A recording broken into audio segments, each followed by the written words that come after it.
Hello students, how are you? Today once again I am here with a new poem of class 10th. The name of the poem is The Ball Poem. The poem has been derived from your book First Flight. Okay, the writer of the poem is John Berryman. So let's start the poem. What is the boy now who has lost his ball? What is he to know? To do? I saw it go merrily bouncing down the street and then merrily over there. It is in the water. अब देखिए कितना interesting जो poem है, कविता है। ठीक है। अब जैसे आमतौर पर हम लोग क्रिकेट खेलते रहते हैं, एक बॉल के ऊपर यहाँ पे कविता लिखी है। बॉल मीन्स गेंद, सिंपली हम हिंदी में कहें तो गेंद कहते हैं। ठीक है। तो बॉल खेलते हैं हम लोग, क्रिकेट खेलते हैं तो बॉल कभी कभी क्या हो जाती, खो जाती है। बॉल का जो टेंडेंसी क्या होता है, प्रकृति क्या होता है उसका, उछलना होता है या इधर उधर उछल कर, मतलब कभी कभी क्या हो जाती है, बॉल खो जाती है। तो उसी चीज़ को देखते हुए यहाँ पे पोएट ने क्या कर रखा है, उस चीज़ को डिस्क्राइब कर रखा है। ठीक है, बॉल को डिस्क्राइब कर रखा है। ठीक। तो देखिए, what is the boy now who has lost his ball. अब कवि कह रहा है कि अब उस लड़के को क्या हो गया है जिसकी गेंद क्या हो गई है, खो गई है। ठीक है। What is he to do. अब वह क्या करने वाला है। और कवि कहता है कि I saw it go merrily bouncing down the street and then merrily over there it is in the water. कवि कहता है कि मैंने उसके बॉल को प्रसन्नतापूर्वक, मतलब मैरिली का मतलब होता है मैरी, प्रसन्नता, खुशी। मतलब कवि कह रहा है कि मैंने उसके गेंद को प्रसन्नतापूर्वक क्या किया, देखा, उछलते हुए और गली में जाते हुए देखा। कह रहा है, कवि कह रहा है कि मैंने उसके बॉल को प्रसन्नतापूर्वक उछलते हुए गली की ओर को जाते हुए देखा। ठीक है। और फिर क्या बोला, merrily over there it is in the water. और उसके बाद क्या हो गया, बोल रहा है उसके बाद जो गेंद फिर प्रसन्नतापूर्वक या फिर खुशी से उछलती हुई कहाँ चलेगी, पानी में चलेगी। ठीक।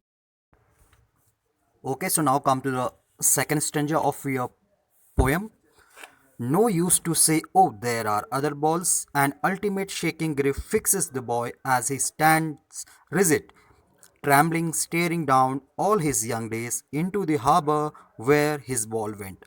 अब देखिए यहाँ पे कुछ टफ वर्ड्स देखेंगे। अल्टीमेट का मतलब होता है चरम, मीन्स अंतिम रूप से। ठीक है।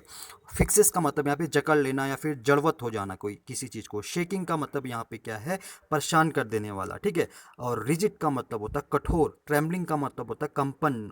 ठीक है। स्टेयरिंग का मतलब होता है घूरना। ठीक है। और यंग डेज का मतलब यहाँ पे कवि कह रहा है, यंग डेज का मतलब अर्ली एज, मीन्स बचपन के दिनों को यहाँ पे डिस्क्राइब कर रखा है। ठीक है। So let's start.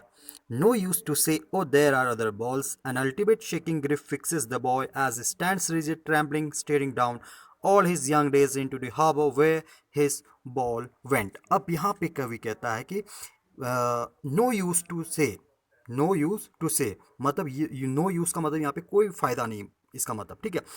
कवि कवि कह रहा है कि यह कहने से कोई फायदा नहीं है कि अरे ओ, ठीक है, दूसरी गेंद है करके। ठीक है।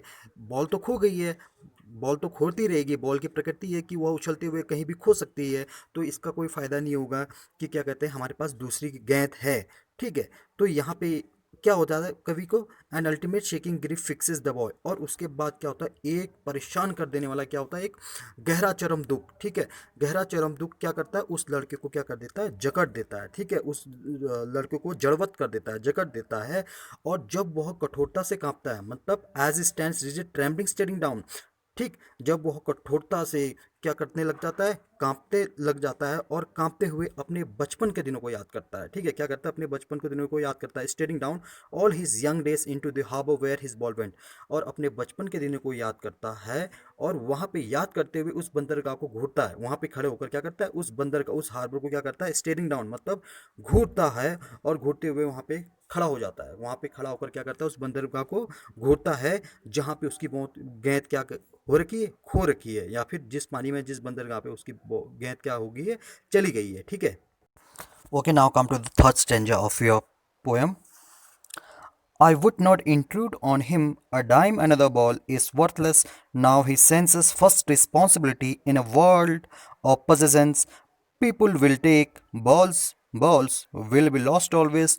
Little boy. Okay, so now find out the tough words. Intrude on. Intrude on का मतलब होता है अवांछित प्रवेश करना, ठीक है।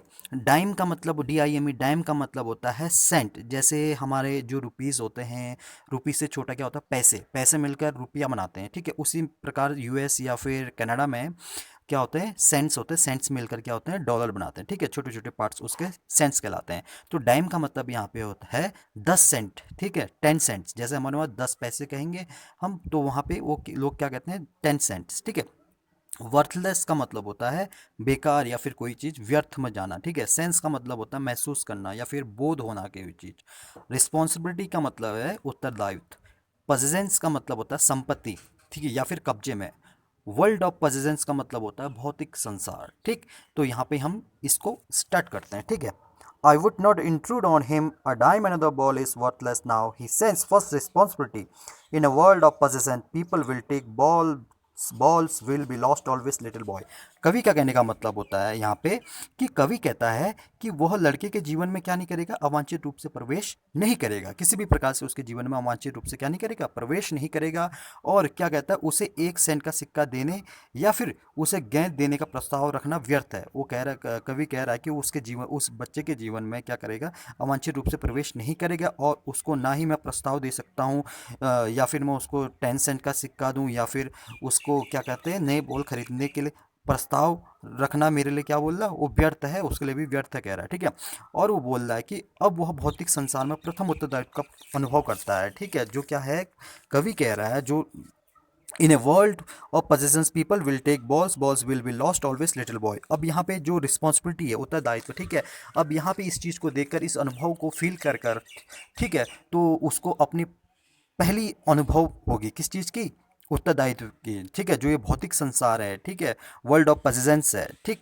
भौतिक संसार में उसको अपने प्रथम उत्तरदायित्व का क्या होगा, अनुभव होगा। और ठीक, और फिर उसके बाद क्या कह रहा है कवि, तो बॉल तो लोग खरीदते ही रहेंगे और वो खोती भी रहेगी, ठीक है। लोग गेंदें खरीदते रहेंगे और ये तो हमेशा खोती रहेगी, ठीक। बॉल अक्सर हर कोई खरीदते रहता है, और जाहिर सी बात है कि हम क्रिकेट या बॉल से खेलते हैं तो लगभग वो क्या हो जाती है, खोती रहती है, ठीक है। तो यही कह रहा है यहाँ पे कभी। Okay, so now come to the last stanza of your poetry. And no one buys the ball back. Money is external. He is learning well behind his desperate eyes the epistemology of laws, how to stand up, knowing what every man must one day know, and most know many days how to stand up. Okay, look some difficult words. External का मतलब होता है बाह्य, ठीक है। Desperate का मतलब होता है निराश। एपिस्टेमोलॉजी का मतलब होता है ज्ञान शास्त्र, ठीक है, या फिर ज्ञान मीमांसा भी हम कह सकते हैं। उसके बाद हम देखेंगे स्टैंड अप। स्टैंड अप का मतलब होता है सामना करना, किसी भी चीज़ को फेस करना। जैसे हम आम तौर पर क्या करते हैं, हमारे ऊपर कोई डिफ़िकल्टीज आ जाती है, परेशानी आ जाती है, तो हम उसका सामना कैसे करते हैं, तो यहाँ पे ये इसका मतलब यही है, ठीक है। तो देखिए, and no one buys a ball, कवि कह रहे हैं यहाँ कि और कोई भी खोई हुई गेंद को क्या नहीं कर सकता है, खरीद सकता है, ठीक है। जो गेंद पहले जो कैसे खोई थी, जो उछलते हुए प्रसन्नतापूर्वक कहाँ गई थी, पहले तो गलियों से होते हुए कहाँ पे चली गई थी, लास्ट में पानी में चली गई थी। और पानी के बाद फिर वहाँ जाके जो लड़का है, ठीक है, जिसकी गेंद खोई है, और वहाँ पे अपनी निराश आंखों से कठोर कंपन तरीके से अपने बचपन के दिनों को याद करते हुए क्या कर रहा है, उस बॉल को वहाँ पे, उस हार्बर को वहाँ पे क्या कर रहा है, देख रहा है, मतलब उसको घूर रहा है, स्टेयर कर रहा है, ठीक है। तो कवि कह रहा है कि और कोई भी कोई खोई हुई गेंद को क्या नहीं कर सकता है, खरीद सकता है, ठीक है। और धन एक बाह्य चीज है, मतलब सिंपली तौर पर क्या है, धन क्या है, एक एक्सटर्नल चीज है, ठीक है। खैर, वह अपनी निराश आंखों से सीख रहा है। वहां पे कौन सीख रहा है, जो लड़का है वहां पे, वो अपनी जो उसकी आंखें क्या हो रही, निराश है वो, क्यों, क्योंकि उसकी बॉल क्या हो रखी है, खोई है, ठीक है। इसलिए वो क्या है, निराश है, उसकी आंखें निराश है, और अपनी निराश आंखों से कुछ ना कुछ सीख रहा है। वह खोने के ज्ञान शास्त्र को सीख रहा है, ठीक। मतलब he is learning well behind his desperate eyes the epistemology of loss, how to stand up. वह यहाँ पे ज्ञान शास्त्र को सीख रहा है। ज्ञान शास्त्र किस चीज का ज्ञान शास्त्र को सीख रहा है, खोने के ज्ञान शास्त्र को सीख रहा है, ठीक है। कि इस स्थिति का सामना कैसे किया जाए, इस चीज के बारे में वो सीख रहा है, ठीक है। और वह यह भी सीख रहा है कि इस स्थिति का सामना किस प्रकार से किया जाए, मतलब किस तरीके से इस स्थिति से उबर सके वो, ठीक। और यह भी कहता है कि यह स्थिति जो प्रत्येक व्यक्ति के जीवन में एक ना एक दिन आनी है, और हर एक प्रत्येक व्यक्ति को सीखना भी चाहिए कि स्थिति का सामना कैसे किया जाए। और कुछ लोग, ठीक है, and most know many days how to stand up, और अधिकांश लोग, मतलब बहुत सारे लोग इस ऐसी स्थिति का सामना करने में बहुत सारा वक्त भी लगा देते हैं, बहुत सारे समय भी लगा देते हैं, ठीक है। सामना करने में क्या लगा देते हैं, बहुत दिन भी लगा देते हैं। तो एक छोटी सी कविता है, यहीं पे खत्म होती है। ओके, तो अंत में मैं इस कविता को एक बार फिर से समराइज कर देता हूँ शॉर्ट वे में।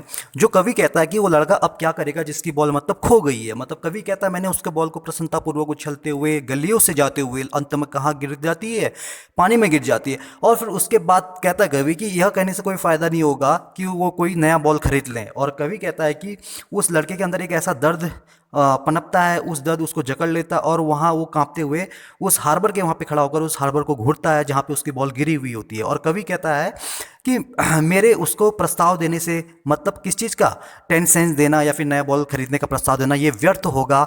कम से कम ये अपने पहले अनुभूति तो कर रहा है, अनुभव तो कर रहा है, मतलब किसी चीज़ को खोने का अनुभव कर रहा है, वो अपने पहले उत्तरदायित्व का अनुभव कर रहा है। और कवि कह रहा है कि लास्ट में कि पैसा क्या एक बाह्य चीज़ है, ठीक है, एक एक्सटर्नल वस्तु है। तो ये कह रहा है कि उसको क्या कहते हैं, अपने निराश आंखों, जो वहाँ पे निराश आंखें किसकी, उस लड़के का निराश आंखें, क्योंकि उसकी बॉल खो गई, वो निराश है। और वो निराश आंखों से क्या मतलब कुछ ना कुछ सीख रहा है, उस स्थिति का, उस परिस्थिति का सामना कैसे किया जाए उस चीज़ के बारे में सीख रहा है। वो एक ज्ञान शास्त्र को सीख रहा है, एपिस्टेमोलॉजी को सीख रहा है, ठीक है।